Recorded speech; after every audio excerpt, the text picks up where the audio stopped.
Okay, there we go. Good evening, ladies and gentlemen, and welcome to the West Shore Photography Club meeting. Tonight is March the 7th, 2022, and we're glad to have members and guests aboard. A couple of things. First, one, introduced a little bit earlier, Greg Staub. So Greg, if you want to say hello there, just unmute yourself for a second. Greg's from Hanover, brand new member, just joined the club as recommended by Rod Frazier. So thanks, Rod. Thank you. I'm glad to be here. Hope to learn a lot.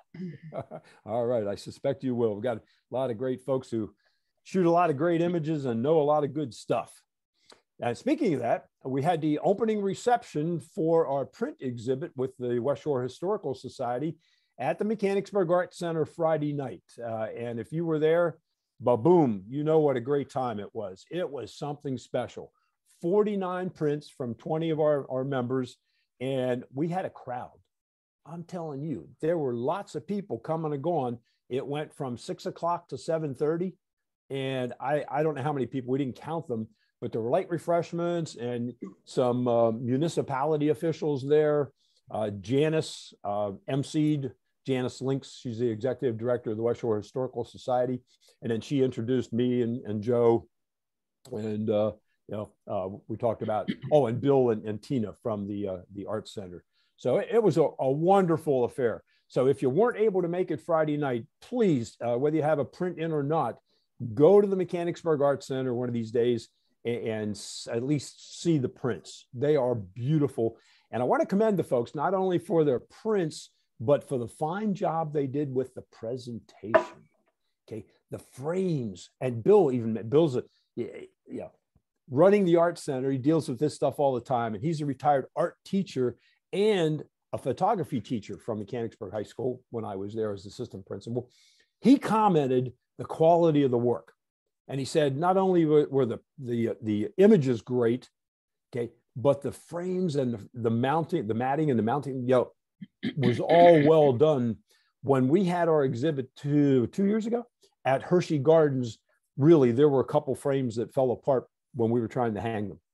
Had no such problems this time. Bill was very complimentary. So the exhibits will be up until the end of the month. Okay, March 31st, the prints will be hanging. So please stop by and take a look. They're really nice. I want to congratulate everybody who participated. Now, along that same line, Joe and I and Janice promised that we would, as part of this coordinated effort to promote this exhibit and the West Shore Historical Society, as well as our club, we said that we'd hold a few classes. So this Wednesday night, okay, 7th, 8th, the 9th, March 9th, at 7 o'clock, Janice is going to be at the Art Center, and she's going to talk about the West Shore Historical Society, okay? And a little bit, about the prints and how, this whole project got going. But it'll be mostly about the Historical Society and the sites, the historical sites, okay? And then on Thursday, March 17th, St. Patty's Day at 2 o'clock in the afternoon, I'm going to do a presentation entitled Creating Amazing Photos with Your Phone Camera. Okay. So I'm using some pictures that I took a couple of years ago on a European cruise. And then they're the ones in the background. Okay. I had them print, came back and I said, hey, these look pretty good, but will they hold up to being printed? And these are 12 by 18s. Now I did process them in Lightroom, but they were created with an iPhone 8 ad. I tell you, I'm quite pleased with them. All right. So, and then the following Wednesday night at 7 o'clock, Joe's going to do a presentation, and I'm sure this will be very interesting. And he's got, he travels all over the world. Well, he's going to do a program called Around the World, and it's going to feature pictures that he has taken of people all over the world. And he'll talk about, the stories behind some of those pictures. So hopefully you'll be able to attend some of those sessions. They should be interesting. This Saturday at 9 o'clock, we're going to do a photo walk over at Harrisburg. Mary and Eve are leading the walk. Mary, are you on board that you'd want to comment about the walk? Let's see if Mary's, I'm looking in alphabetical order. How about Eve? They must have other engagements. Anyway, I will send an email out tomorrow, of course, the follow-up email from this meeting, but I'll send out a separate email that will give you the specifics of the photo walk, where to meet, and other details. So 9 o'clock Saturday morning, look for Mary and Eve, Harrisburg Photo Walk. Then next Monday night, March the 14th, we have an image review. And let's see, Chip Kane is going to do the review. There is no theme. Okay. As always, the deadline is midnight Thursday night. And I'll send that reminder out in the email tomorrow too. But midnight Thursday, get your images in for the image review. Chip Kane will give you some suggestions on your images. Okay, does anyone have any questions or comments? Let's a little open period here. Anything you want to say at this point before we turn the program over to Mark Albano? Okay, sounds good. If you do, you'll have an opportunity at the end of the meeting here. And at this time, I better hit a button here so my computer does not restart. You ever get that message come up in the middle of the meeting? Your computer's ready to restart to upload. No, no, no, no, no. Not right now. Okay, Mark Albano, it's all yours, buddy. Go ahead. Yep, let me share the screen. You can, yes. You're a co-host. Yep.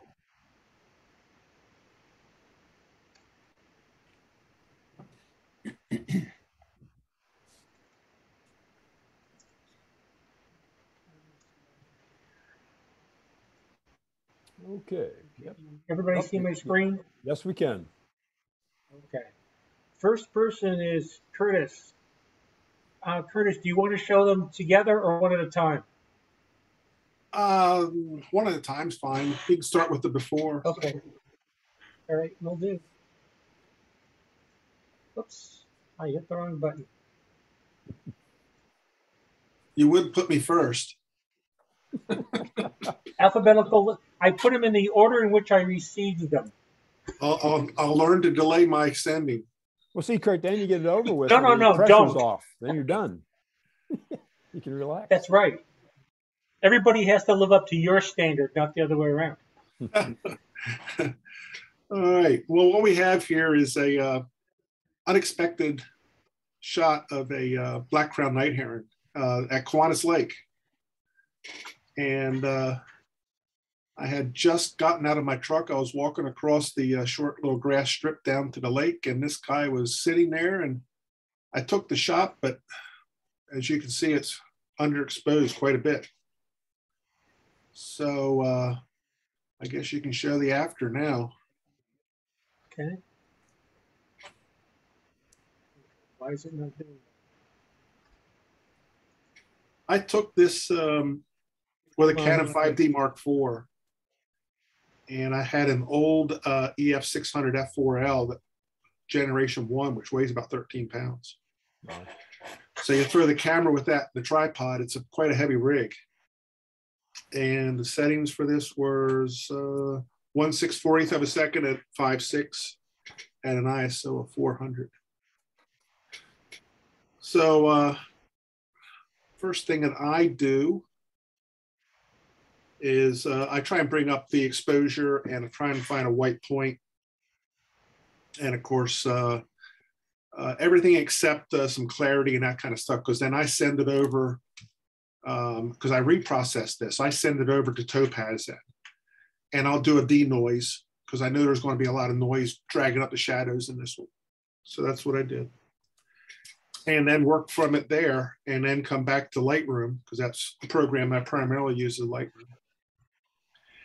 And then in this particular one, I used Subject Select and worked on the bird for a little bit. And then I switched over to Subject Select Invert and worked on the background to darken it down a little bit to give the bird some separation.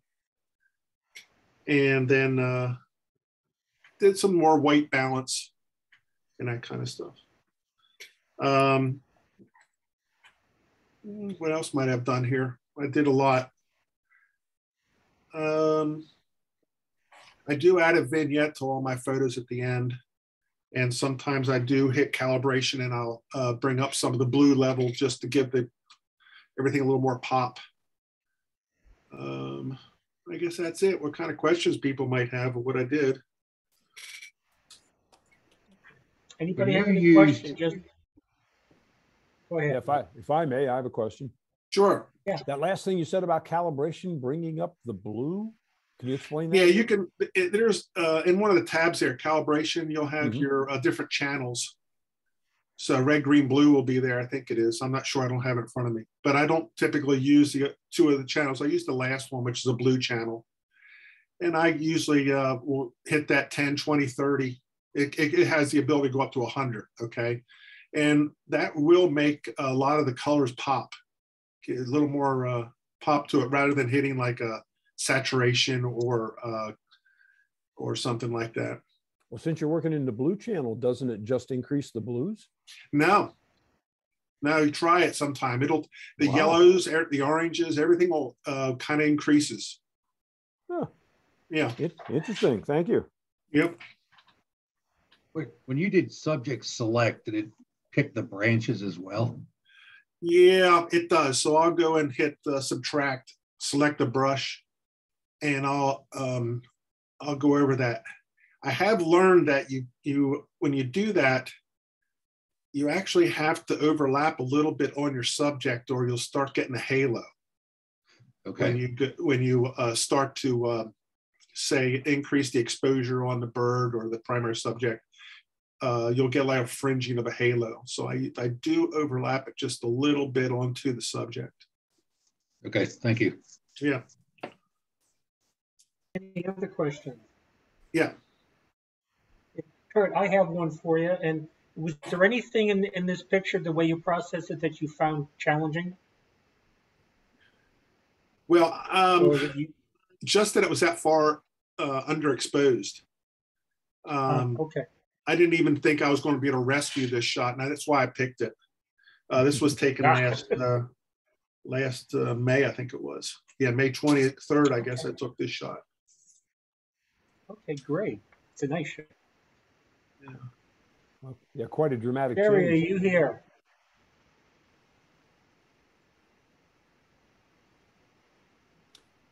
Who are you asking for, Mark? Jerry? I'm here. Okay. Okay. Want them both together or one at a time? You can do the first one first. Okay. Try to get the slideshow to work this time. All right, I took this over at the state capitol, and I don't remember which room it was, but I was attracted to all the windows they had in there. And I just thought they were beautiful. So I wanted to try to do it in a way that would show the attraction of them. You can show the other picture now. Okay. There you go. So when I actually took the picture, I did use 3 different exposures. Now, I don't think I used them in an HDR. I think because it would have been too bright, I think I just worked on one of them that I took. But the lighting in a building like that is hard to work with sometimes. So I did crop it, and I cropped out some of the areas that were troubled, like the lighting on the right side. And I tried to bring out the colors so you could see them better, and tried to make them so you could see the windows better. It's hard working with gold, so, because it's hard to get that color out so it looks gold and not brown. I think I had, I was using aperture priority at f11, and my focal length was 50. I did basic corrections. I can't think of what else to say. Okay. Does anybody have any questions or? Yeah. Sherry, quick question for you. You said you took 3 pictures. Yes. And you probably did not use HDR, but which picture did you end up working on? The underexposed, overexposed? Probably the darker ones, because it was so bright in there. They had lights. There was parts of the area that were real dark, and there was parts of the area that was, real bright, like the hanging lights and stuff that would have been blown out. Okay. Yeah, Sherry, did you do any localized brightening or darkening on the image? Yes, I did. I tried to highlight an area going into the middle to get your attention, and I did darken around the edges. Okay. So you did some vignetting? Yes. Okay. Any other questions? Okay. Thanks, Sherry. All right. Rod Frazier, you're next. You can start with before. Okay.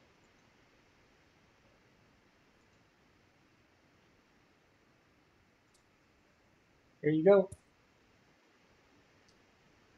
All right, this was from our field trip to the Strasbourg Railroad Museum. And behind me was the really interesting train with all the smoke coming out. And that's where all the photographers were. And they were kind of in my way. So I turned around and decided to take a picture of the train station. And as you can see, it was very cold and it was very bright. So the colors were kind of washed out. So you can go to the next one, Mark. So what I did, a lot of cropping, and because the colors were washed out, I decided to go black and white, and I thought it made it more interesting. So I took all the superfluous people out and just concentrated right in the middle of the station. And I had my own willing or unwilling subject there, fellow photographer. And I thought she made a good subject also. I used my Nikon Z6, 1 to 400 of a second, f7.1 ISO 200. And I post-process in Lightroom Classic. That's what I'm learning how to use that right now, thanks to Dennis. And that's what I'm comfortable with at present. Right now, I used a preset that was already in black and white because I'm not comfortable making my own presets yet. So I used a preset that was already there. But I did do some dodging on the East Strasbourg sign and on the bench and on the light on the right side, kind of in the middle to kind of make that more clearer, and the water bucket. And I think I worked on a little bit of texture too. And other than that, that's all I can think of. I like the reflections in the glass too that I didn't really notice with the original shot. But if you have any questions.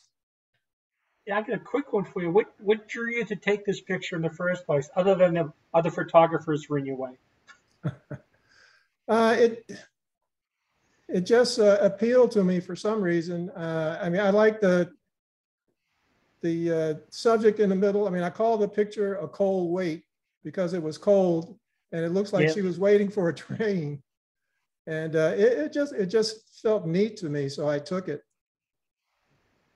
Your comment about too many photographers in the way and looking for something else.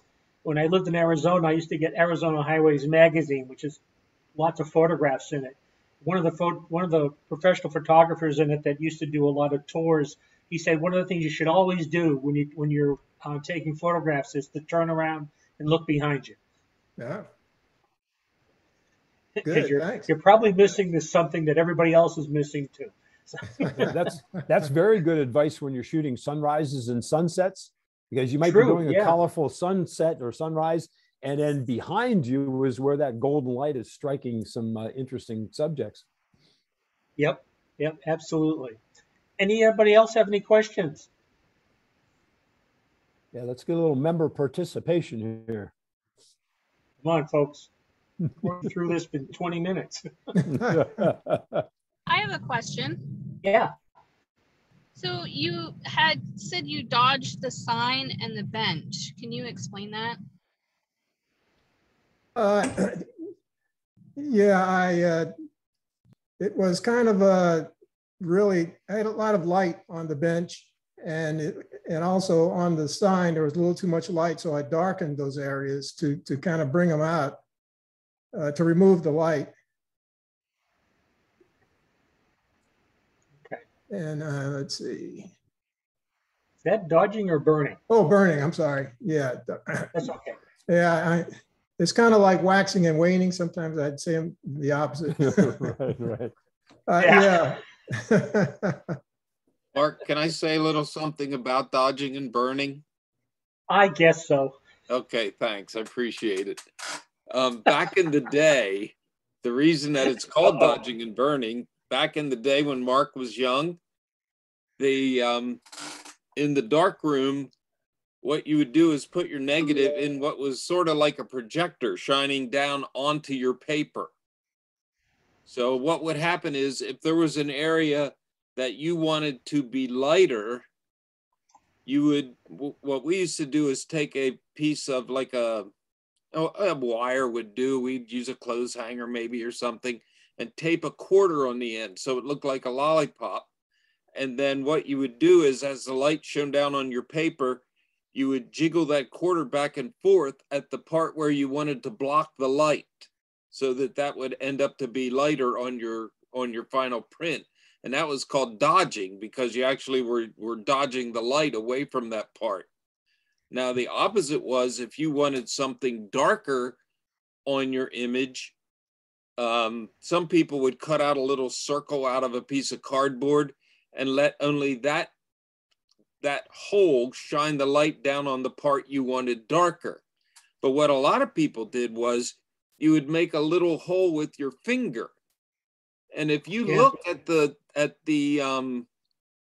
icons on the side of Photoshop especially, but I think a lot of other ones too, the dodge sign looks like a little lollipop. Well, that's really like the wire with the quarter on the end. And the burn sign looks like a little okay. Well, that's what you would make with your finger to burn a darker spot. So dodging and burning now is no more than lightening and darkening because that's what it was then, but it was way, way, way harder.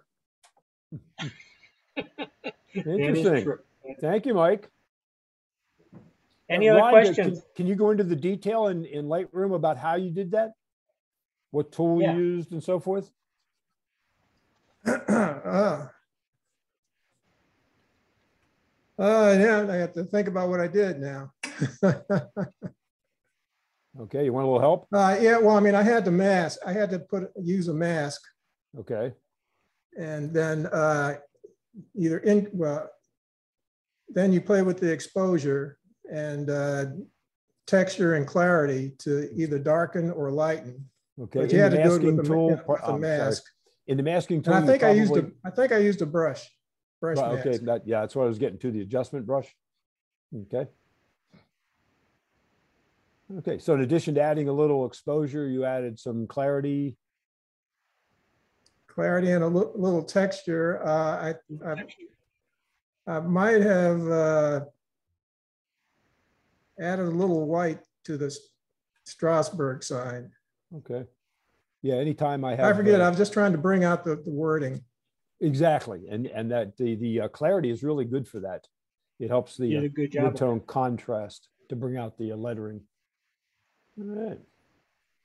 You gonna say something else, Dennis? No, I'm done. Thanks. Okay. Any other questions? All right.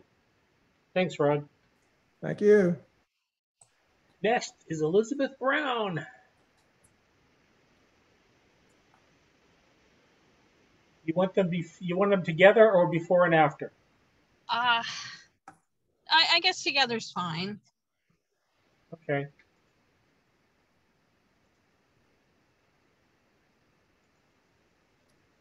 There you go. So I'm learning here that I really do not know as much as I probably should. I don't use Lightroom, and I'm starting to think that maybe I probably should from what everybody else is saying. I just use a free program, and I don't understand what any of the settings are. So I just adjust and move things until it visually looks better. Well, Liz, let me give you a little hint here about Lightroom. That's how it works too. You move the sliders around until it looks the way you want it to look. Right. Yeah. Which program do you use, Liz? Photoscape. Okay. So yeah, I mean, that's about it. Honestly, when it's so funny when people are like, what setting did you use? What, aperture, all this, like, I have no clue. I just point and click and move my camera until I get the shot that I like and push the button. Well, let's ask a different question then. When you went in and started putting the sliders all back and forth, were you just kind of looking to see what would happen, or did you have something idea in your mind of what you wanted the final image to look like? Well, with the first one, it definitely looks like it's not as bright or vibrant as what I feel it should look like. So adjusting, I'm trying to think, what did I use in the Photoscape? Usually I'll hit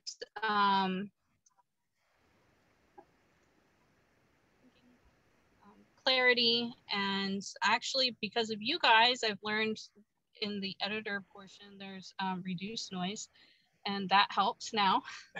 So I've been having fun with some of my newer photos, getting some of that noise reduction. And I just adjust the color. So there's one bar that allows you to warm things up. And so I usually do that. And I can't remember what the other one's called, but it does something that makes the photo look nice. So I usually use that as well. Okay. Along Anybody else have any questions? Yeah, along a similar vein there, Liz, what attracted you to this scene? Well, I loved the tree right in the center, but then also all the birds, when they took off and they were up in the sky, all the snow geese.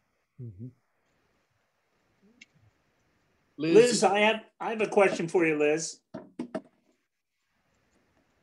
In reference to when you decided to take this picture, was it looking more like the before picture, or was it looking more like the right picture, your finished one, or did you have this vision in your mind of what you wanted to try to get out of it?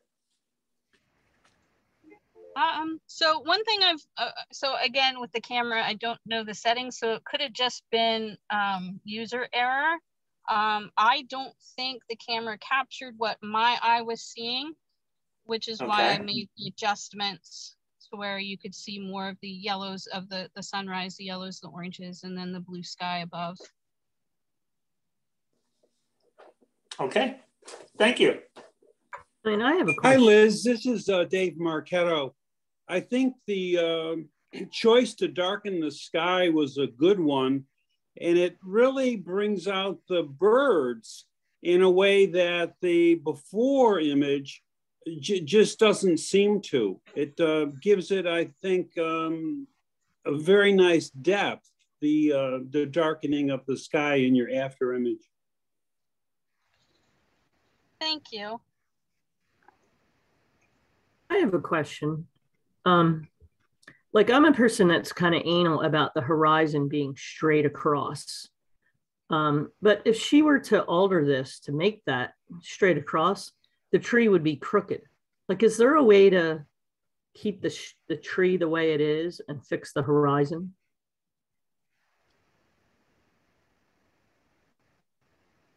I hope somebody else has you might be able to do. Oh, you see what I'm saying? Like if you would yeah. if you would fix the horizon or the water or the birds so that it would be straight across, like the tree would be angled. Yeah, I did try that, and that is what happened. The tree was a bit angled. I don't know how to separate things and move things. I'm not. Yeah, I don't either. I don't either. I don't even know if you can do that. That's why I'm like kind of asking this question. Jackie, do you use I wonder Lightroom? if the perspective would do No, it. I'm like a clueless person. So I'm just asking more out of curiosity. I don't have an answer to my own question. If I can add one small thing. Horizons are sometimes very easy, like when you're at the ocean. I mean, it's straight and there's just not much in the way. But when you have something like a lake that has a shoreline that is not straight, but rather is curved, then it is very hard to get it looking like a horizon should be. And people look and they, oh, we got the horizon. No, that's the way the shoreline went. Well, you're right, George. And one other thing is the horizon line here is not the first horizontal line. It's the second one, the dark one where the trees are. And there's really, it's almost impossible to determine the horizon line where it's dark like that. I think it's the first line that throws us off, but that's not the horizon. No, Yeah, the first one's the birds. Yeah, the first one down there is all the snow geese in the water. Yeah, but the grass in the That's front. what I would look. That's what I look at as the horizon line, is all the birds in the water, and then you see the light of the water behind the birds, and that's like crooked to me. I don't know, it goes But up. Jackie, you made a good point with, if you try to straighten that out, the tree would look crooked. And right, and which when you I don't look want. Right. And when I mess with something like this, and because I'm like you, I look at the horizontals and go, oh my goodness. Instead of trying to make the horizon straight across, I'll play with vertical instead and put the tree where I think it looks best, and that helps straighten it. It keeps the tree good, and sometimes it helps straighten out the horizon just a little bit. So Okay, and there's other tricks too with keystoning that you can play with, but yeah, I was just more curious, like, could you keep the tree the way it is and move like the background? Like, I mean, I don't know the answer to my own question. Well, when I look at it, there's some ways. When I look at it, I see that shoreline is maybe not exactly straight. It seems to curve. And when you look at the tree line in the back, that is definitely curved, both at the top and the bottom. So you don't have much in the way of a reference. I just leave it the way it is. It looks great. Well, if you notice, the grass in the front is straight. That's straight. Yes, I know. Right. So I would have left the picture as it is because of the grass and the tree. Yeah, one general rule is to keep your verticals straight and let the horizontals take care of themselves. Now, in that tree, you don't have verticals. So, yeah, I think we're being misled by the line created by the birds in the water. If you take your hand and hide the bottom of the picture so you can only see the tops of the trees in the background, to me, it looks straight looks level at that point. Yeah. But when I take my hand away and I see the line of birds, then I think it's crooked. Yeah, you're right, Dennis. Actually, you're right on that. Since the birds are causing the problem, if you throw a couple rocks in on the left side, that may help as well. Yeah, and you'll want donations to cover the fine, right? Yeah. And I'll tell them I'm Mark Albano. When you get at home, though. Thanks a lot. And Mike, don't you have a preset for rocks? I'm going to look for one. Jackie, that was a good question. Anybody else have a question? Yeah, it was more complex than I realized at first, because I actually looked at it and I thought, oh, the horizon's crooked. But upon closer analysis, I think it's not. Yeah, I think you're right. Okay. George Ryan. How do you want to show them, George? Together or one at a time? However you would prefer. You have to make me this. I'm going to do them one at a time, just cause. Okay. Okay, fine. Well, no, I don't think you better. The first one, that's the first one. That's the original. And there were a number of things I didn't particularly like about it. First of all, it's not straight. It was a very cold day, and I must have been shivering because I didn't get anything straight. Can you fix that in post? when it's a very cold day. Can you fix that in post? Yeah, I was wearing gloves at my computer. But no, in Lightroom, you can do the verticals, and that wasn't a big deal. But then I still didn't like the picture a lot. I liked the subject, I didn't like the picture. And it looked a little bit unbalanced. That shed off to the right with that snowy roof, that seemed to just drag my eye over there, and that's not what it should have been doing. So I cropped it. I cropped that whole shed out, and that helped. But then I still did. It looked a bit blah to me, and so I started messing with it. I cloned the big stone out there to the left, the lower left, and that sort of helped it. And I still didn't like it a lot. And I thought, it seems not to have a lot of character there. It's right in the middle of the day. So I thought, what would it look like in the evening? And so I darkened it down and had to take special care to darken down that little stone building peeking out at the right. I didn't want to remove it entirely. I could have, but then anyone who'd been to the farm would say, oh, where's that stone building? So I left it there, but I dimmed it down. I darkened it somewhat. And I was reasonably happy with this version, but then there were a couple of little things up on the roof. See the yellow cupolas? And at the top, they have something that looks like a lightning rod. Here at the peak of the barn, toward the front, the most to the left, I guess, there's one of those little things shining up there. Oh gosh, people are going to wonder what that is. I wonder what it is. So I'd already printed it, and that's when I saw it. So I said, oh gosh, got to remove that and then reprint it, which is not such a big deal. But then I worked just a little bit more on the lighting, and I thought, that's going to have to do. And so that's the one that I put up at the art center. Can you tell us what focal length lens you used, George? This was taken here. Hang on. The reason I ask is you talked about the angles in the before picture, and it looks like you straightened them. I was wondering how you did that.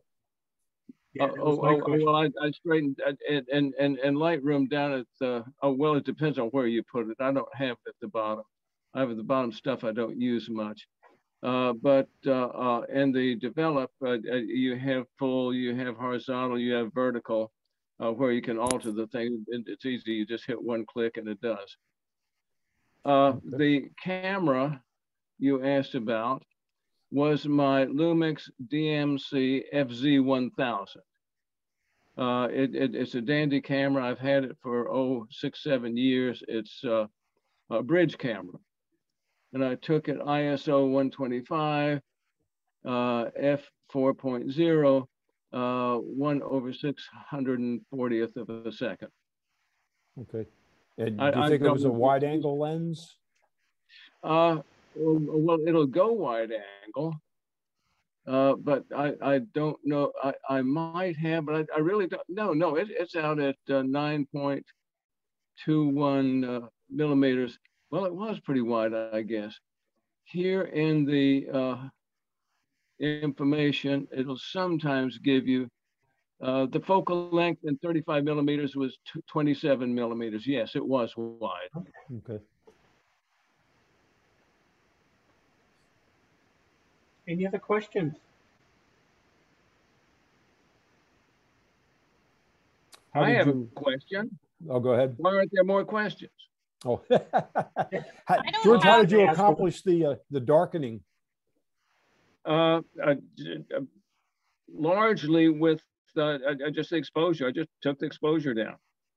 Oh, so it darkened the whole picture, even the barn. Yeah. Okay. Yeah, but that's okay. The barn is a little too bright anyway, I thought. I think that's how it, or I might have, it's been a little while since I may have used a linear gradient. Which you get in Lightroom, and that's pretty nifty stuff. because you just draw your line, you get your gradient where you want, and then you can increase or decrease the effect just by going to the regular sliders. And that makes it very convenient. George, this is Dave Marchetto.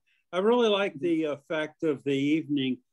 On the lower right, you've got some highlights almost with that building.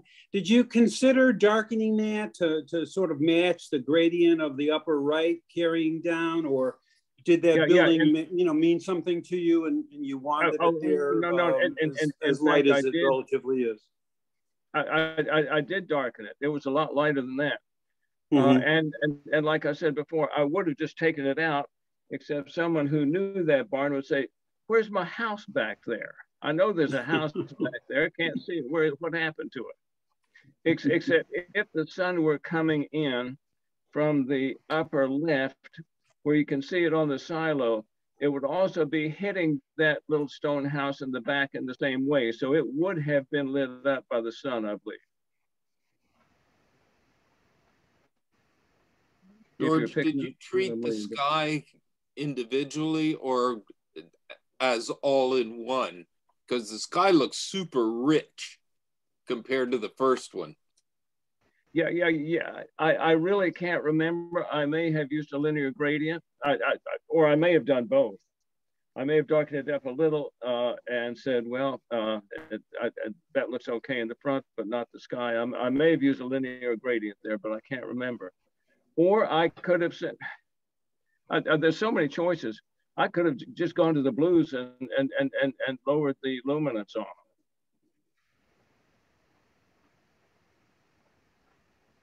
I mean, there's so many ways to do this. Yeah, there are. Did you get enough questions, George? Oh, yeah, I guess. I wish they'd asked me a question I could answer. With something happens all the time. Now I could, if you have the time and you want to kill the time, which you probably don't, I could go back into Lightroom and look at my history on that. But that'll take a while for me to get there. Right. George, were you in the room when the editing was going on? Wow. I'm there in body, but not really much else. Okay, now it's definitely time to move on. Okay, Mike, Donovan, how do you want yours? One at a time or side by side? Just the first one right now. Okay.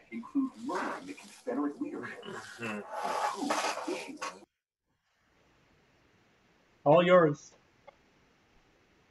In 1994, it was the 100th anniversary of Hershey, the Hershey Company, Hershey Chocolate Company. And I'm a big fan of that company and what they've done for people and so on. I have the little collection and that kind of thing. So I went to the 100th anniversary parade. And as part of the parade, they had flags like this. And I found out they were called feather flags. So every time a feather flag came by, I photographed it. And you can see that, you know, the sky was horrible. The camera I had was horrible. It was, oh boy, may have even been filmed if I remember right. But I liked them. So I kept taking him. So let's think about now, as a member of Calc, their latest member show was they choose a color every year, and this year's color was gold. So I thought, oh, I have that gold feather flag, and I'll see what I can do with that, what kind of abstract I can make or what I can do with it. So go ahead and go to the second one, please, Mark. Here you go.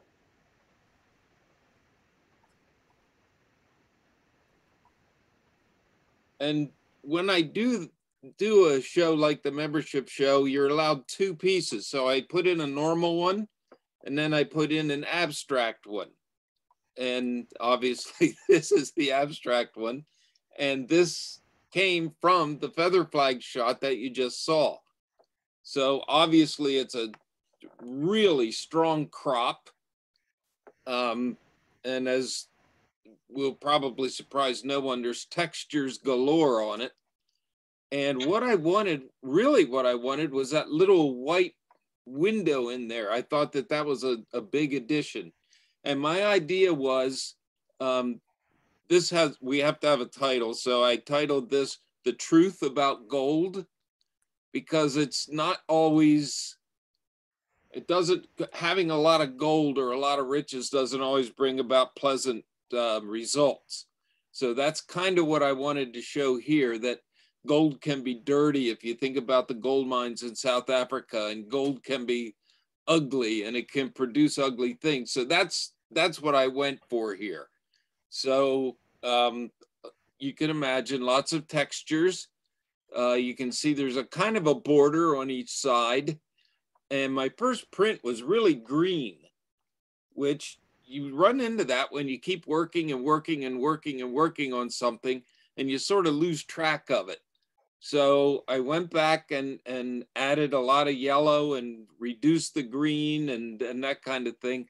So I ended up with this. And the idea is that gold has an ugly side.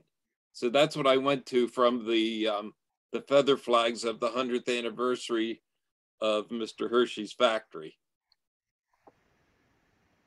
Very good. Any questions? One other thing, I used okay. On1. I'm sorry.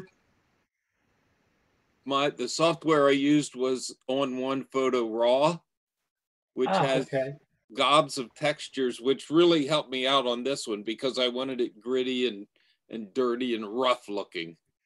So that was my software. The camera really was irrelevant because it was so old, and I didn't care that it wasn't as sharp as a tack for this shot. Mm-hmm. Okay. Any questions? I have a question. Okay. Did you put a painting effect on that or any kind of effects to it? The effects that I used were mostly like I wanted it to have a gritty, dirty look. So I looked through for effects like rust or wrinkles or like factory kind of looks. It's On1 has like a zillion different textures that you can choose from. So I went for all the ones that I thought would make it look dirty and gritty. So there's probably 3 or 4 textures on here. Okay. That's all? Hey, Mike, I've got a question. Over on the right, and I don't know whether just the way it comes through Mark's computer or not, but it looks like there's a little bright strip there and a lesser one over on the left. Was that in the original? Yes. I saw that was there. I started to try a couple different borders, and I thought, I don't really want the borders because they hide that. And I wanted it to look like it kind of fell off as it got to the edges. So yeah, you're right. That's on the original.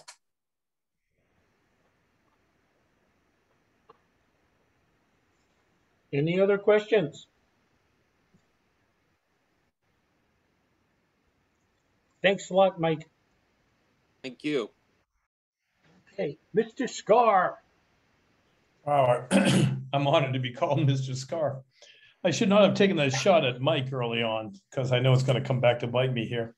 You can show the before first, if you would, Mark. Yep. Here you go. Okay, so the first one's on the screen now. Oh, there we go. Thank you. Yeah. So let me tell you, this is a whole different direction than I think anybody else has submitted in terms of what we're shooting. Some of you know that Jen Williams, another West Shore photo member, and I produced a photographic children's book a year and a half ago, whatever, sold a lot of copies, was really fun to do. And we have a sequel nearly done now. And the second one, first one was about a great blue heron. The second one is about a young brown pelican that's afraid to fly. So part of the story, and a good part of it, is to shoot white pelicans, which we started to do last year down here in Florida. Jan and her husband also vacationed down here, and my wife and I are down here too, but could not get them. Jan and her husband actually went to Minnesota to visit some friends and did some shooting out there, because white pelicans do migrate to Minnesota, the Tetons, in the winter. In fact, they'll be leaving real soon from this Florida area. So we kind of missed them before. So we were on a mission here. I was on a mission to really try to get some good pictures, animated pictures of white pelicans.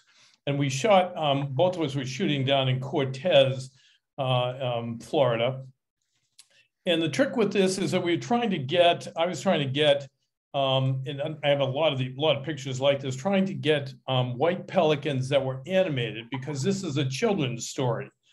And the difficulty is all of you know who shot the geese recently, is that when you're shooting groups, any kind of groups, particularly groups like this, whatever, it's real difficult to do any kind of cropping to get there. So anyway, I saw this picture, and I thought the trouble with white pelicans as well is they spend probably 90% of their time preening. And they were trying to see if we could get them fishing. They fish in an unusual way in terms of a group.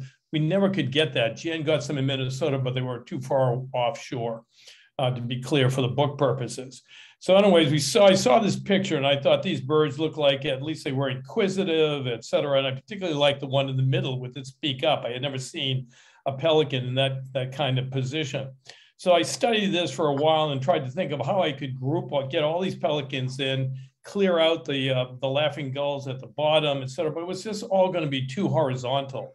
And I certainly didn't want to get this shoreline in there. And plus, as I looked at studied the picture or whatever, I was thinking some of these white pelicans, what attracted me to it is that they were looking at this kind of wacko other white pelican with his beak open like it was singing opera. So I thought maybe then the other white pelicans looked like they were bored. And so I took a whole different approach. I decided that I really just wanted what I could do with that one white pelican in the middle, which presented the challenges. So Mark, you can switch over to the after if you could.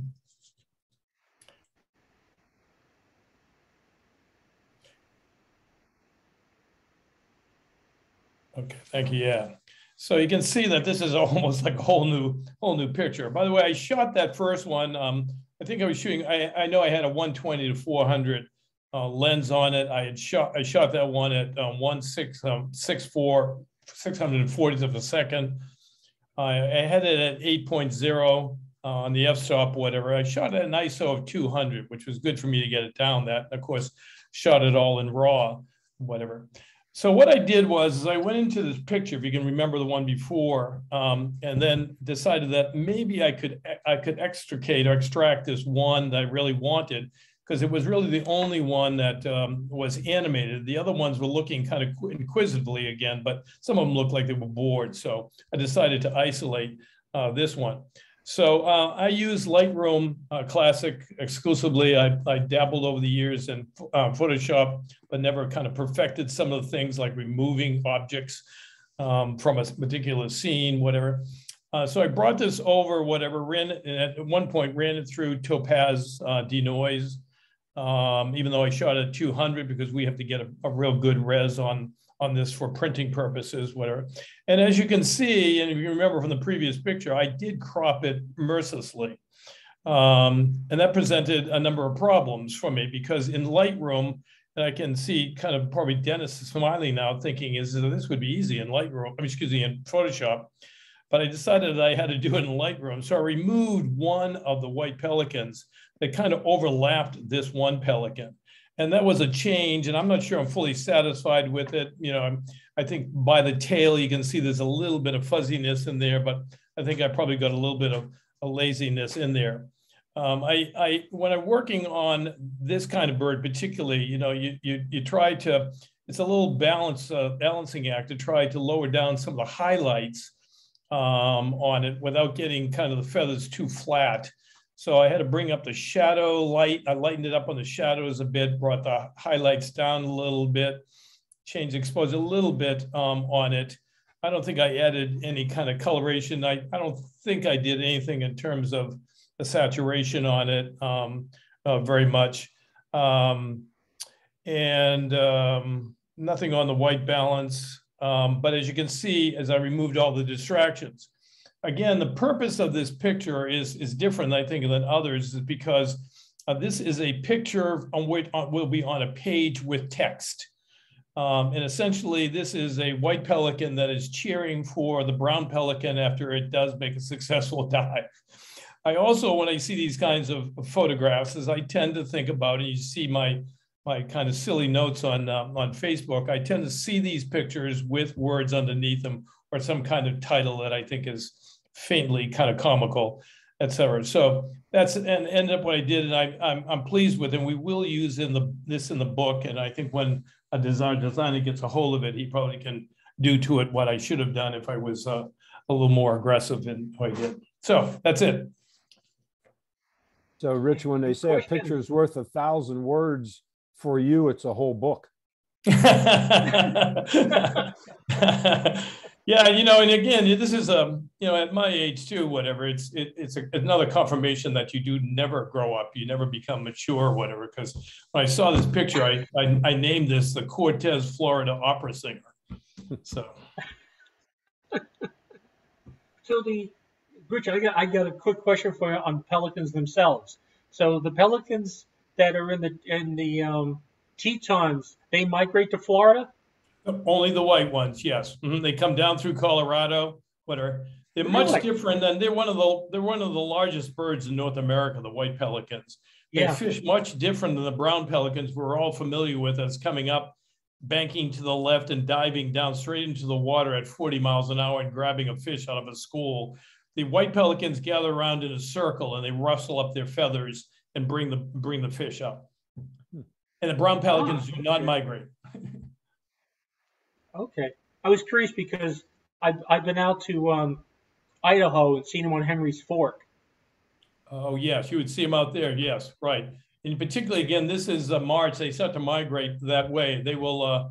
They are breeding now, and then they take their babies with them, as opposed to, for example, the loons. Loons leave their kids behind and hope for the best. Which is tempting at times, wasn't it? True. Okay. Julie. Are you okay. There? Yeah, you can start with the before first, please. Okay.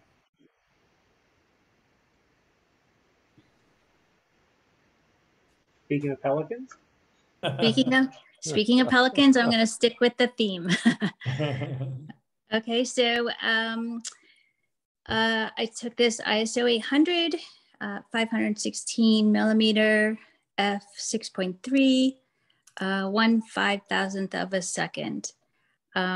They were flying around. They were in feeding mode at this time, so I was very, very excited to have them flying around. He was coming in for a landing. So I use Lightroom. I did basic adjustments in Lightroom. I reduced my highlights, opened up my shadows, checked and set my black and white points. And this was my first photo. This is the original. And his face, I love a pelican's face. I just think they're beautiful with the orange, the black, the yellow, and then the white down the neck. It's, to me, I just think it's just beautiful. And so I wanted to bring that out a little bit more. So I used a radial gradient in Lightroom, right in the head area there where it's a little bit dark. And I increased the exposure. And then I went back and double checked my whites because, as you can see, like underneath his chin, right there on his neck, is white there. So I was trying to be a little bit careful there not to blow out any of the detail there.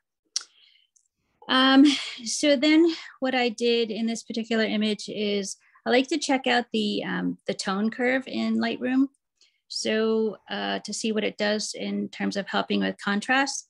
So I went, I think the default is linear. I believe is what it is. And so I tried the medium contrast in the tone curve, and I kind of like that. So I went with that tone curve. And from there, I went into Photoshop. I do have Topaz, Sharpen, and Denoise, but I don't know what it is with me and Topaz, but I struggle with it, and it's all user error. It's just something I don't know. So I go into Photoshop and I duplicate my layer. And what I do is I go into filter and I do a high pass filter. And it's usually like around 1.6, 1.8, just enough so that I see the detail lines coming through, just starting to. Then I do a soft light blending mode, create a mask on that layer. And then with the brush, I just paint in on the pelican, his body. I don't want the background or anything like that. And what it does is it sharpens it just a little bit, sharpens a detail. So I did that with his head, his beak, and down his body, a little bit on the wings. The wings have a little bit of motion blur in it, so it's not going to do a whole lot for me there. So I pretty much stuck to his core. And that's all I did in that's all I did in Photoshop. I went back into Lightroom. And I wasn't really, there was just something about this image that I wasn't feeling it just yet. So Mark, if you wouldn't mind, go to the next one. So I started to play around with white balance, and I wanted to see just different things, what would happen when I switched around the light balance. And I came to this one, and I like this one. This just did it for me. So I went with this one. This is auto white balance. And so I went with this. So that's the story in a nutshell. Okay. Any questions? I have a question. Sure. So how did you get the change in the colors? Like the background's has a little bit more texture and bluer in it, and he's a little bit more gold. Is that because you did the white balance? Yeah. Okay. I know it just, I was shocked. I was like, when I was in Lightroom and I went back and I didn't know what to do, but I just knew there was something that needed to be changed. So I just thought, I remember Joe saying one time that he would sometimes do, try like the daylight, the shade or whatever that's called. So I did that. And when I did auto, this is what came up. And I was like, oh my gosh, that's what I was looking for. So, yeah, I really like that. That's nice. Yeah. Thank you so much. Yeah, Julie, this is a great shot. I really like it, particularly as you got the glistening in the eyes. I might have missed something on the first one, but it was interesting. A little technical thing. We have to be careful of this in the book because we got people who really know are naturalists and know birds. But yeah. The previous one, do you see you lightened up the head on it so it was a white head, correct? Wait, say that again. I'm sorry, no, the yellow on this head now, was that on the previous one? I'm sorry if I missed it.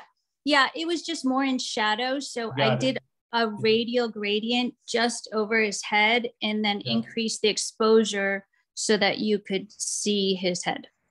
Yeah. I brought it out of shadow. Just as a quick no, what we really wrestle with is that we have to get certain juvenile ones that are all brown and very difficult to get with this kind of crispness. This is great. You've done whatever, as opposed to the ones that were yellow that are breeding, as opposed to the white ones that are adults.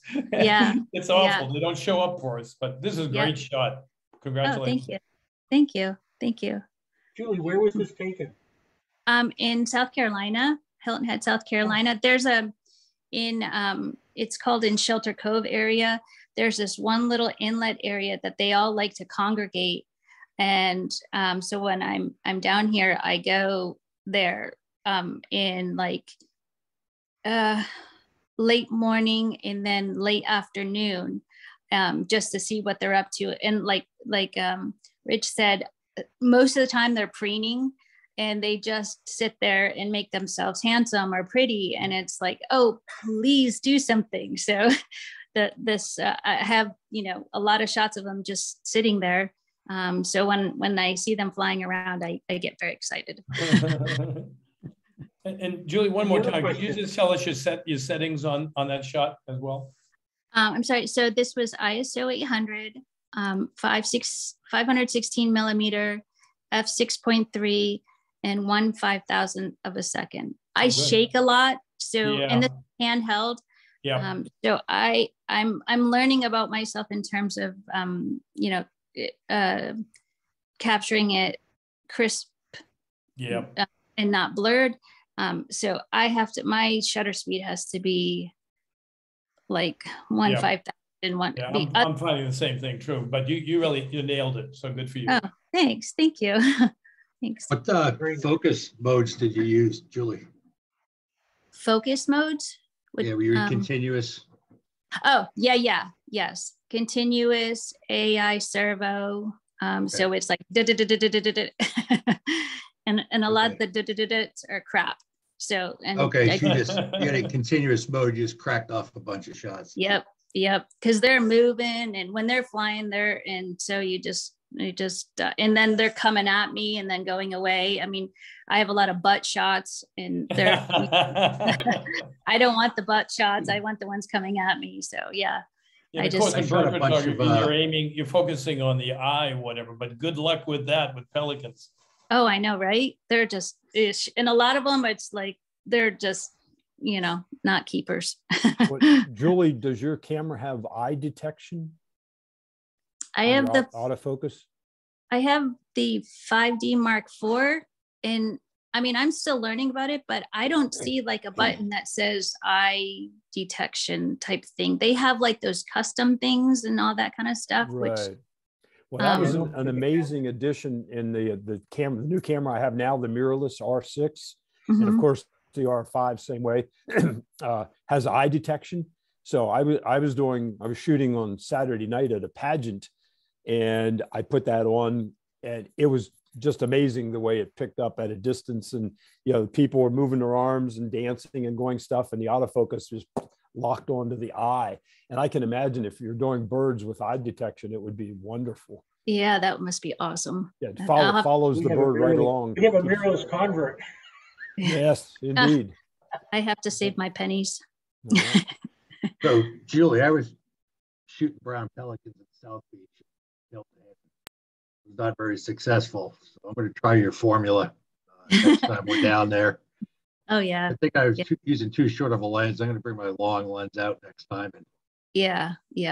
So where they all congregate. Yeah. Are you like Shelter Cove area? So they could be off down the far end. So there's a little pier there, but they come and go. We were up on the Salty Dog. They were coming in. Oh, okay. Yeah. Yep. At the other end. Yep. Okay. Thanks for sharing this. I learned a lot.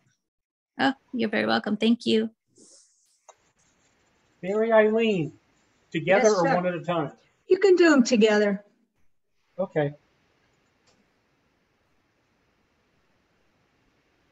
This shot was taken in the South Side neighborhood in Pittsburgh.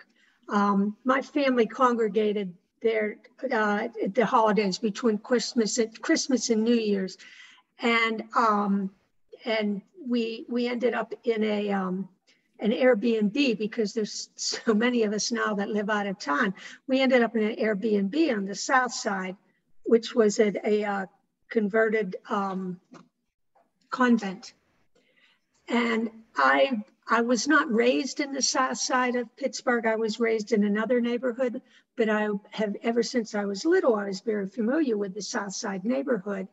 And my dad had grown up in the South Side neighborhood, and I knew a lot about it. It was back when my dad was young, it was a working class neighborhood. There were steel mills and other industrial things going on all along the river side of South Side. And you had a lot of other industries. And it was a working class neighborhood. People lived there. They worked there. They went to, they didn't leave the neighborhood of South Side. And and it was also very ethnic. And you could tell when my dad was a kid, you could tell someone's ethnicity just by asking them, what church did you go to? Because they tended to congregate together in their own groups and socialize in their own groups and have schools. I mean, there are a lot of churches. There were a lot of churches. They've been converted to other things now, but there were a lot of churches, but there was also industrial things. And so we're staying at this converted convent that was part of someone's church community there. And that clock in the back is part of another business that went on there in the South Side when I was a kid. That was a brewery, Ducane Brewery. It was a very popular local beer. And they always had that clock and they had their logo on that. And you could see that. You could see that across the river, people traveling up and down on the other side of the river on higher up areas as they were traveling along. That's kind of, that clock is kind of iconic for Southside and that. And although the brewery, is long gone and it's gone through at least a couple other owners, they've apparently have always maintained that clock, even though no one has a logo on it. And so at one point when we were having dinner, I just kept seeing that and seeing the two in together. And so at one point when things kind of settled down a little bit because everyone was eating dinner, which is in my family, that's the only time you can get Carsons to be quiet is when they're feeding themselves. And so I had the opportunity to step outside. It was dark and step outside because I just wanted to take some shots because, I kept looking at it and finally I said, jump out there and take it. So I shot the one on the before on the left. I shot it wide. That's 24 millimeter. I had a 24 to 105 zoom lens and I had it on 24.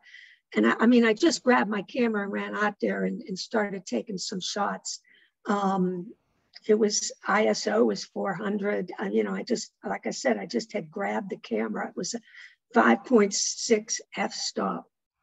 So then I took some shots and I liked this one best because because of the positioning of the statue. I mean, you did not know this if you weren't necessarily familiar with Southside, you might not know this was a converted convent because there was nothing in there to indicate that, except they still had the statue of Jesus out in the back courtyard.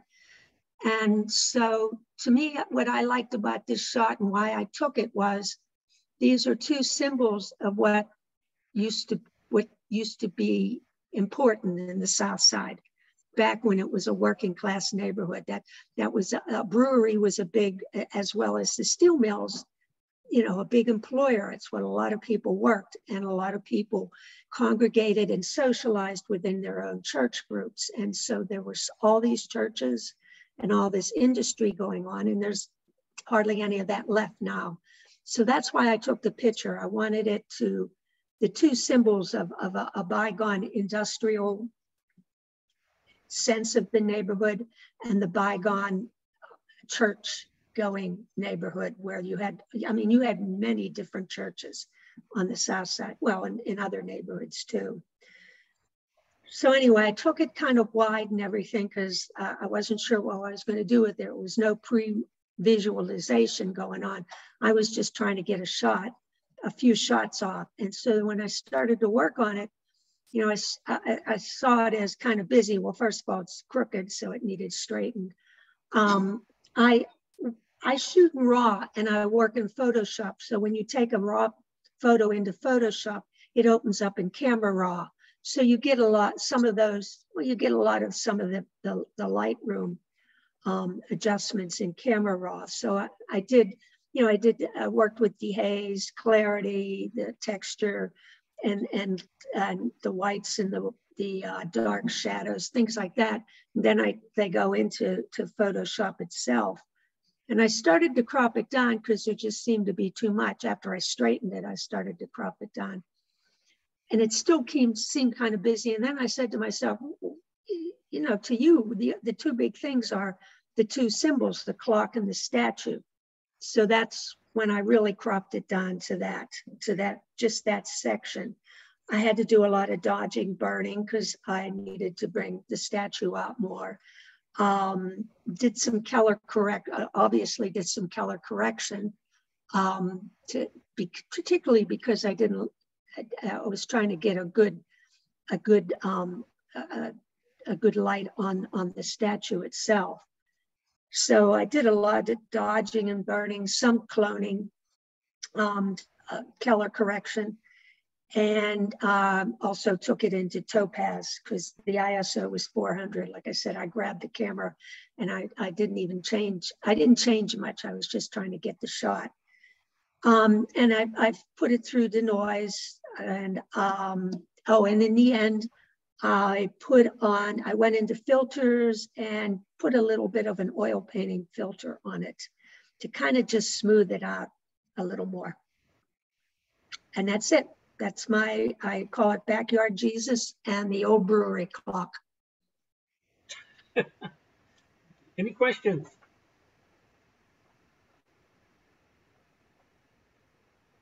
Yeah, and this Rich Scar, yeah, this is, I lived in Pittsburgh for about 17, 18 years. This is so classic Pittsburgh. This is a great Pittsburgh shot, great photographic shot.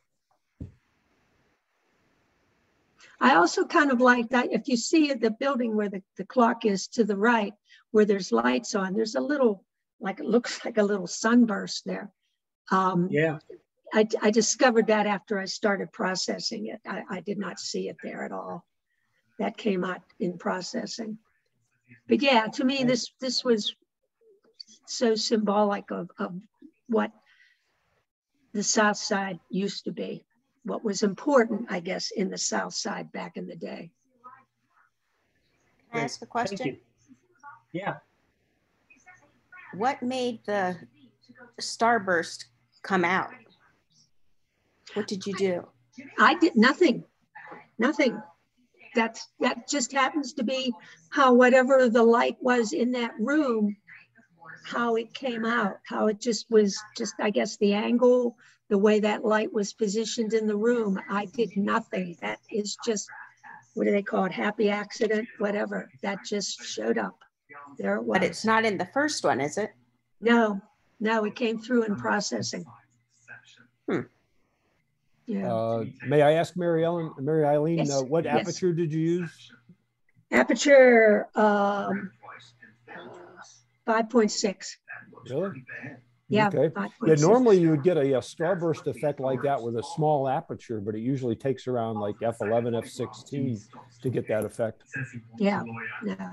I mean, I didn't see it when I was shooting, and I didn't know it was there.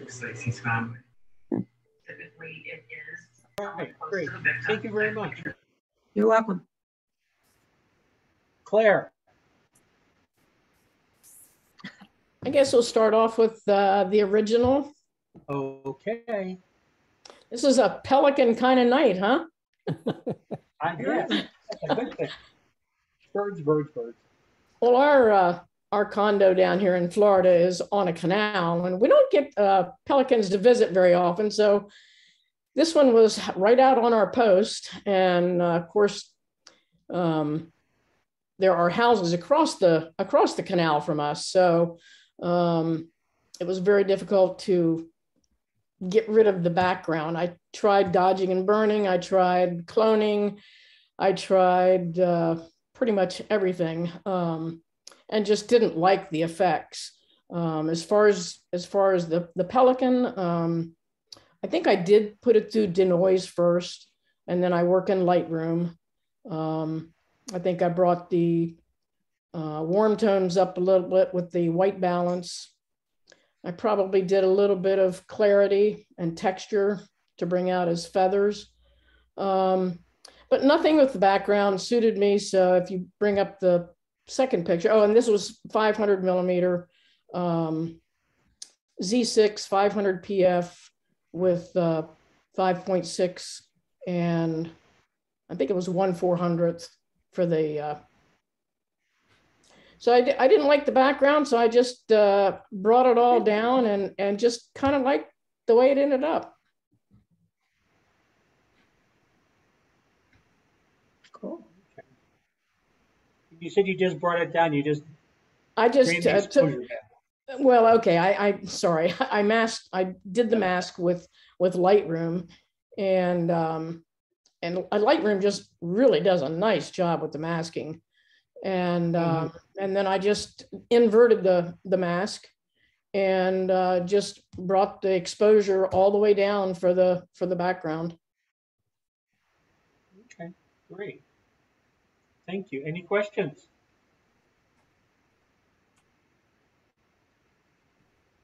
Yeah, this is Dave Marchetto. I really like the crop, and I'm just not getting this mask for Lightroom. I mean, it's just a great result. Can you explain what the mask is? I mean, conceptually I know what it is, but I don't understand how you got the beautiful background the way you did. Can you just maybe elaborate a bit on the mask aspect of it? Well, I think I was probably pretty lucky with the mask, and then you select the subject. How do you do that? How do you, I'm sorry to interrupt, but how do you select a subject? If you hit the mask tool on the right-hand side of Lightroom, under it automatically brings up a list underneath. So you can select the subject, you can select the sky, you can do a linear mask, you can do a gradient mask. So I just did select subject, and then after you select the subject, you can click a little box and invert it, which makes your mask do everything but the subject. David, do you have the latest version of Lightroom Classic? You know, I think I do, and you know, I can mask with the brush tool, for example. But this inverted stuff, I mean, I'm so glad Claire, took a little time to explain it. But am I missing something more, Richard? Because I think I do have the current version. Yeah, if you have the brush, excuse me, I won't take time. If you have that little brush tool in the latest version, I think, Claire, you correct me if I'm going the wrong road. If you click on that, you'll see that it does give you the drop-down list, as Claire said, of subject, etc. If you choose subject, whatever, over back on the right, underneath that brush tool, is a little box that essentially lets you do an invert. So it will not mask the subject, it'll mask the background, and that's where you do your adjustments. Right. Thank you. Thank both of you. That's very helpful to me. I'm gonna, with your guidance, I'm gonna kind of go back and see if I could follow your trail on that, because I just didn't realize what both of you said. It's very effective. Yeah, Claire, this is gorgeous. You did particularly the feathers on the head. Great. Thank you. I mean, I really liked his pose. I was kind of hoping he would do some fishing, just same as Julie, but he just sort of sat there and preened and posed, and I kind of liked this one, but I just hated the background, so I just got rid of it. Nice job. How did you get the post to look like that? You know what? I think I might have blurred the post a little bit. I can't remember now. That's a nice touch. Can you show the first picture again? Can you show the before and after again? Well, you know what? The post was blurred. Okay. Yeah. I was lucky, I think, with I was running wide open at 5.6 for my lens, and I was kind of lucky that he was preening the way he was, because I pretty much caught most of him in focus. You focused on the eye, right? Whoa, what happened there? Yes, there you go. What's the chance that that is a post in front of the one he's standing on? Good question. Good question, Mike. Probably pretty good now that you think about What's the first, bring the first photo up again? I don't think there is. I don't think there is another post out there. I think he's standing on that one. Yeah, because that's his legs underneath. Those 2 points are the, Yeah, I think but you don't see his feet. Yeah, I think there is a post in front, because you shot You're that. right, there is. a very narrow depth of field that would have come in with a bird on it. That's interesting. Right. That is interesting. I wasn't even thinking about that, but I didn't think there was 2 posts where that view is, but I guess there is. And you lined them up perfectly. Oh, you know what it is. It's not the post. There's a boat dock or a boat lift behind that. He might be standing like on the boat lift, but I thought he was on the post, but you're right. He's not. Still looks great. Yeah, great Thank shot. you. Yeah, it looks fantastic. Yeah, Claire, I love that photo. The cascading flowers, the cascading feathers of him, and then the triangle his body makes with the yellow, and then following the beak around. It's awesome. That was luck. But Julie, I loved yours. Yours was great. I love that's a great preening pose. Thank you. Thank you. Claire, I took a picture recently of a laughing gull on piling like this and got real high resolution on it, whatever, particularly on the post, whatever. And I got more compliments about the post than the bird. So I'm giving that up. Okay. Okay, so you guys are throwing the challenge down for me. I'm going to get a good brown pelican shot next time I'm down south. Okay. Norbert, are you here? You may not be. The historic bridge. He may not be. He said he wasn't sure if he was going to be here. Dennis, do yours. Yes, yeah, I can do mine. You want them together, or you want them? Yeah, let's do them together so One you at a can see time. them side by side.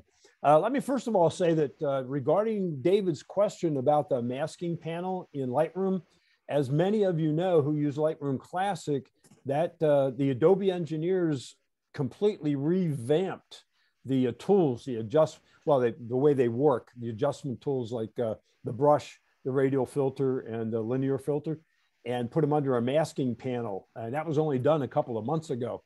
So what I can do in the follow-up email tomorrow is send you a link to a video where Matt Kluskowski talks about that new masking panel, because he described it as one of the most significant changes in Lightroom Classic in years. That it's really a big deal. That'll be very helpful, Dennis. That'd be very helpful. You don't need to put that in mind, Dennis. Yes, we know about you, Mike. You're a non-Lightroom person, but that's okay. That's okay. All right, let's take a look at this. I picked this image because I think it's typical of the dramatic change that can be made in a raw file and just done in Lightroom Classic. First of all, this is the Virgin River out in Zion National Park in Utah, and it was taken during our tour last May. My wife and I were on a car trip. That was on May the 20th. The camera I used was the Canon 5D Mark III. The lens was a 16 to 35 millimeter Canon L series lens. It was handheld, and it's just a single image, single raw file. It's not a composite. There's no HDR. The camera settings were 1/100th of a second for the shutter speed. The aperture was f10, and the ISO was 100. There was plenty of light, so I kept the ISO at 100 to get the maximum image quality with the least amount of noise. So brought this into Lightroom Classic and did the basic stuff that I always do to a raw file in Lightroom Classic, which some other folks already explained tonight. But the one little point that made a big difference that many people tend to overlook in Lightroom Classic are the profiles. When I shot this, the profile was just a basic standard, Adobe standard, I think it was. When you bring it into Lightroom in the develop module, one of the first things you run into right below the set of tools at the top, like the spot removal tool and the masking tool, is a small panel that can be overlooked, and it's the profile. It's very, very important because it does things to the basic image that the sliders don't do. It's a starting point. And when I changed this from Adobe Standard to Adobe Landscape, bing, all of a sudden the colors, the vibrance, the colors came up and the contrast was better and it just looked better, but none of the sliders had changed yet. I still had that work to do.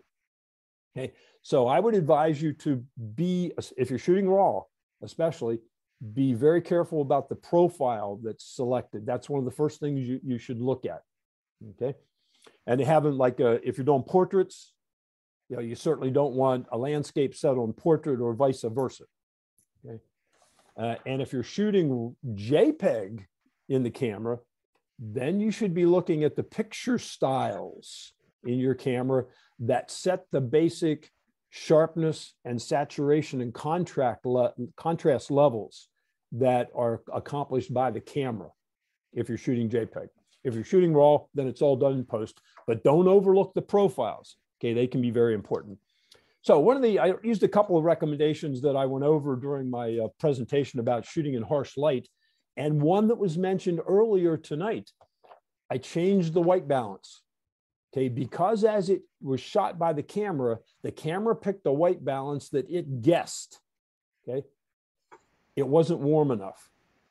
As you can see, the one on the left lacks some of the color and the saturation and the contrast as the finished image, and this is typical of a RAW file, because when the RAW file comes to you, it's just presented in oftentimes it looks overly bright and overly flat. So it's vitally important that you process the RAW file to get it to look better. The profile is one of the first place to start. And then, of course, the white balance is next down the line in processing RAW files in Lightroom Classic. So be sure to adjust the white balance to what you want it to be. Don't just accept what the camera gives you. And then the white and black points, of course, are very important for establishing your overall contrast. I did not make any changes in the Hsl panel. And I say that because in my harsh light presentation, I recommend that you could darken the sky. You could give it look bluer by using the Hsl panel. I didn't have to do that in this case. So no changes there. I did add a slight darkened vignette. Okay, darken the edges of the frame all the way around, especially down in the lower part. You look at the water. See how much darker and greener the water looks right at the bottom. Over on the left-hand side in the before image, it looks washed out. Okay? And then I used a linear gradient on the bottom half of the picture. So I came up from the bottom up till about halfway and darkened the whole bottom half of the image. Okay, the water and the rocks. See how much darker the water and the rocks are over in the finished part? That was mostly from a linear gradient. And of course, the reason I picked this, I think it's just an image or a scene that shows a lot of depth. And I was absolutely blown away by the color of the red in the rocks. I mean, contrasted with the green, it was just beautiful. And the picture on the left doesn't do it justice, but I think the picture on the right does.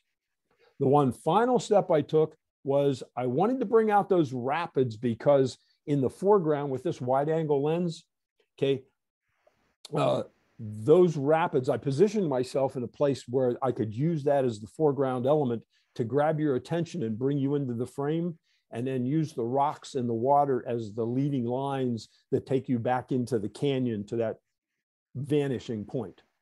Okay, that's what gives the image a lot of depth, a feeling of depth. So I used the adjustment brush in Lightroom and brightened the rapids, the white part, okay, down at the bottom. So it would contrast with the, I darkened the whole thing, then just brightened the white part back up, the rushing water, so that would stand out, even a little bit more. Okay, that's it. Any questions?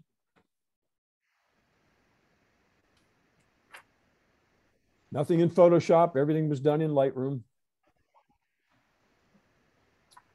If you don't do any dodging and burning, especially on landscape images or scenics, highly recommend that you start playing around with that technique. And the easiest way to do it is, if you're just sticking in Lightroom or a similar program, is to darken the whole image by about 1.5 stops or 2 stops. Just take the exposure down. Okay. Then take your brush or the radial filter and brighten things that you want people to see. And then balance it out so it's not overly obvious, you know, but subtle enough that when people look at it, they'll say, oh, that looks like a painting, or it really has a richness to it and a depth and dimension that the image would not have if you didn't digitally dodge it and burn it. Hey, Dennis, I guess we're running a little over. Yeah. I've got one more to do. You got time for that? Oh, that's up there. You know, each individual can make that decision on their own. You know, if they have to leave, we certainly understand. Yeah.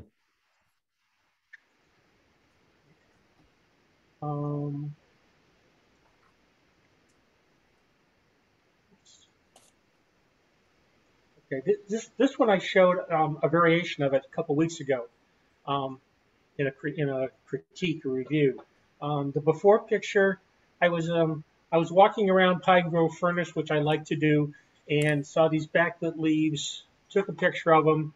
I was using a 100 to 400 millimeter lens. I was actually in crop mode and didn't know it. So it was actually shot around 340 millimeters equivalent. It was f8, 1/500th of a second, ISO 1250. I had underexposed by 2 stops. Okay, because I wasn't interested in the background. I was more interested in the leaves themselves. And I already had an idea when I took the picture of what I was going to do with it, which you can see in the final image. And in the final image, I basically what I did was I darkened the leaves that you can't see and this upper area here a little bit. I took the exposure way down to blacken them out basically, and then I did a mask of the leaves, and I did that using the color picker and doing a mask based on the color.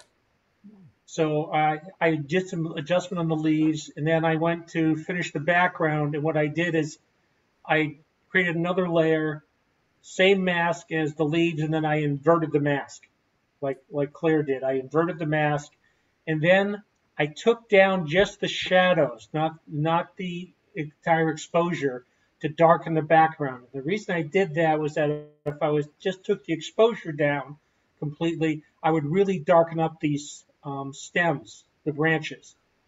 And as a matter of fact, as the next step after that, I showed it to my wife. My wife said, "That's nice, but I want to see more of the branches."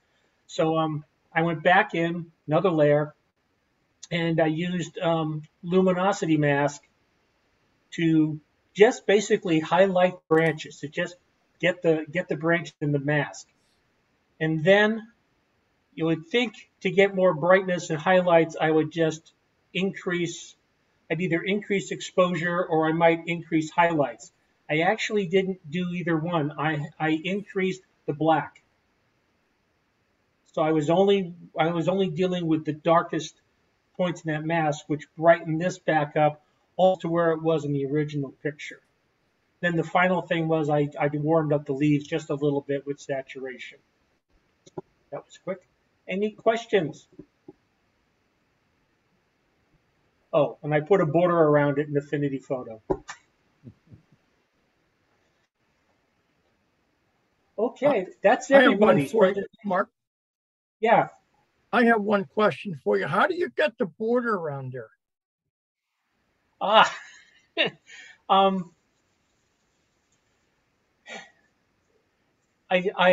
take the JPEG and I bring it into Affinity Photo. Okay. And Dennis, I think it's a very similar process in Photoshop, and you can correct me if I'm wrong. So what I do is I bring it into Affinity Photo and I create a filled layer. And I make the filled layer of the color I want.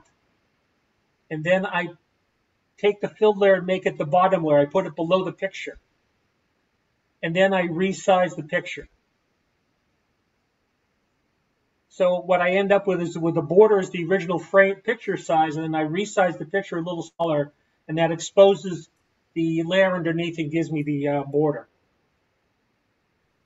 Thank you. Yeah, Terry, you're using Lightroom, right, Terry? Actually not. I'm using something called ACDC. Oh, yeah, I'm sorry, I forgot, yeah. Well, that's okay. It's very similar to Lightroom and a combination of Lightroom and Photoshop. And I asked the same question of the people out there at ACDC. They can't do this yet either. Okay. Yeah. Well, Lightroom does not yet have the capability of doing layers. So I'd have to go into Photoshop to do this, but in layers. But the point I was getting at, there's a quick and easy way to do this in Lightroom Classic using the vignette. You can get either a simple white border like that or a black border. That's the only choices you have.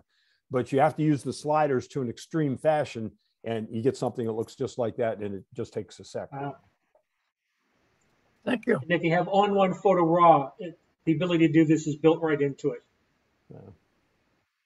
Mike? I'm with you. I use Photoshop to put the border around. And you go to the image tab, and then you go down to canvas size. And then you just go in there, it'll pop open, and you pick, the default is inches. You change it to pixels, and then enter the pixels you want to add to your image. And I usually use 50. And that's it. You just hit done. Oh, that's a good technique, yeah. That's a good one. Okay. Anything else? Well, thank you. Turn it back over to you, Dennis. Okay. Anybody have any last minute questions or comments for the good of the order? Nice work, Mark. Thank you. Thank you, Mark. Very nicely done. It's not my work, everybody else's work. All right. Okay, I'll send out a follow-up email tomorrow. We did record the meeting, so the recording, link to the recording will be in the email, along with reminders about the Janus links at the Art Center Wednesday night, Harrisburg Photo Walk on Saturday, and the deadline then is Thursday midnight for submitting your images for the image review for next Monday night. Dennis? Okay, guys, last opportunity. Any questions or comments? Elaine? Yes, can I get clarification on that review? The website says that the theme is fog. Did you say that there is no theme, or there is? Okay, yeah, let me clarify the situation. Joe and I had to do some rearranging in the schedule, okay? Because of Betsy Wilson's program that she did. We were supposed to have an image review that night, so that changed the schedule. So the image next Monday is actually an image review with no theme. And Chip Kane's doing that one. And I'll put this, in the notes in the follow-up email tomorrow too. Then the following week, March the 21st, will be another image review. They back-to-back image reviews. That one has the theme fog, and Mike Donovan will be reviewing those images. That's the change in the schedule. Okay, thank you. You're welcome. Glad you asked to clarify that. And I'll ask Mark to change the website so it's up to date. Okay, anything else? Okay, thank you very much for those who submitted images and gave their explanations. That was very interesting. So thank you all and good night. Thank you. Thank you. Very good. Night. Nice going, Mark. Thanks again. Yep, good job, Mark.